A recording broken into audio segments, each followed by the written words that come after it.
बिल्कुल मजाक बनाए हुए हैं। चालू ही नहीं हो 20 दिन हो गए यार, पानी 61 दिन भी नहीं देते पानी ये लोग। इनके जो अफसरान हैं, सलाउद्दीन वगैरह सफर मजीद वो आए और आगे बताएं। यहाँ के अफसरान तो बोले हमें पानी नहीं मिल रहा, हम क्या करें, हमारे अफसर हमारी बड़े अफसरान आ जाए आगे बात करेंगे। कोई पुरसान हाल नहीं। कब से पानी नहीं आया आप लोगों को? 4 टन हो गई, 4 टन, 4 दिन के बाद 1 टन आती है।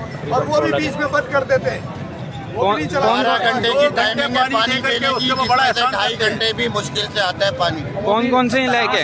बफर जोन है, सेक्टर 125 है, शादमान है, 3-4 है, 15B है, सब है। 6 ब्लॉक है। आपसे पूछे ये जितने भी हॉल बने हुए हैं, ये बेडल भी एरिया में फैक्ट्रियां हैं हमारे नियरेस्ट, सबको लाइनें इन्होंने गैर कानूनी दी हुई है।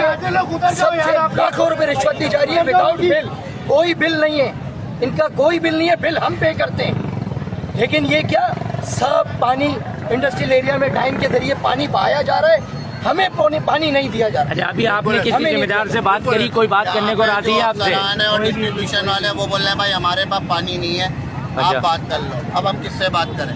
बुला लो शेख सलाउद्दीन साहब को, जफर पलीजो को, जो भी है, या तो ये अब डैम खोल दे ऑल्टरनेट 24 घंटे के लिए, तो ये इलाके में पानी मिल जाएगा, वरना तो भाई यहाँ से नहीं हटेंगे।